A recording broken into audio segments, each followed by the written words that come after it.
High বন্ধুরা, কেমন আছেন? নিশ্চয়ই খুব ভালো আছেন। আমিও খুব ভালো আছি। এত ভালো আছি আজকে, ভীষণ ভালো আছি। তো আপনাদের সঙ্গে শেয়ার করতে এলাম আমার ঝঞ্ঝাটের কাণ্ড। এত ঝঞ্ঝাট আজ হয়েছে আজ আমার। আজ রান্নাঘরের অবস্থা দেখুন কি অবস্থা, রান্না পর্যন্ত আমি করিনি। তো এই খাবারটা আমাকে উৎপন্ন করতে হয়েছে যে কিভাবে খাবারটাকে তৈরি করব। তো খাবারটা রীতিমতো কমপ্লিট করেছি, আমার হাতে এখনো লেগে আছে। তো খাবারটা দেখাচ্ছি আপনাদের, একটু হাতটা ধুইনি। দেখুন শাক কাটা আছে, বাঁধাকপি কাটা আছে, সব কিছু আছে। আমি কিন্তু রান্না করিনি, ভাত করে রেখে দিয়েছি, সব কেটে রেখে দিয়েছি, কিচ্ছু করিনি। এই খাবারটা আমাকে করতেই হবে। এই দেখুন কলমি শাক কাটা আছে, এদিকে এই দেখুন সব কিছু কাটা পড়ে আছে। আর রান্নাঘরের আমার অবস্থা খুব খারাপ। তো যাই হোক, সব কিছু পরিষ্কার হয়ে যাবে, কিন্তু খাবারটা দেখাই।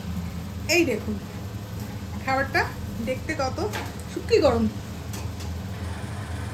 এই দেখুন খাবারটা কত সুন্দর হয়েছে। এই দেখুন প্রত্যেকটাই এরকমই হয়েছে। তো এটা যেভাবে বানিয়েছি অবশ্যই রেসিপি আপনাদের সঙ্গে শেয়ার করবো, তবে আজকে না। আজকে আমি আমার এই ঝঞ্ঝাটের কথা বললে মানে কখন থেকে শুরু করেছি, কিন্তু আমি কিছুতেই করতে পারছিলাম না। তো হচ্ছিল না, কিছু একটা কম পড়ছিল, সেটা বুঝতে পারছিলাম না। যাক, শেষে সেটাকে কমপ্লিট করে তুলেছি। তো এখন সবটা হচ্ছে মা যে ভাজছে।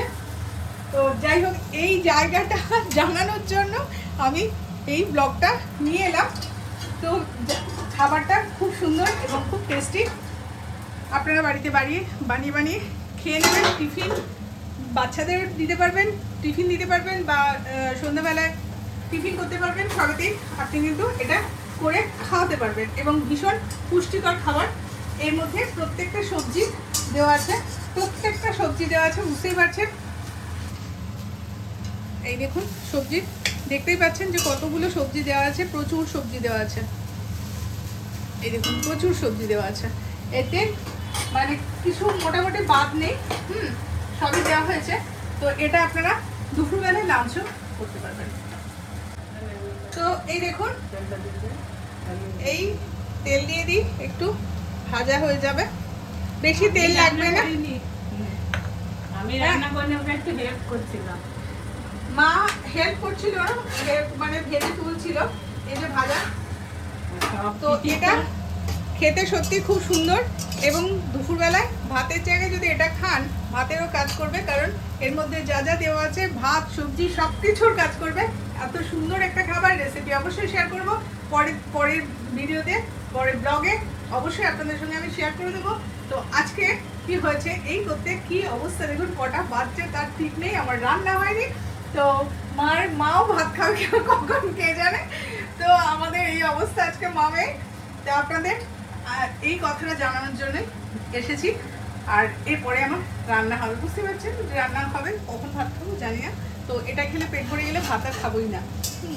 তো আপনাদের সবাইকে একটা রিকোয়েস্ট, সবাই লাইক, শেয়ার, সাবস্ক্রাইব এবং কমেন্ট করতে ভুলবেন না, একদম ভুলবেন না।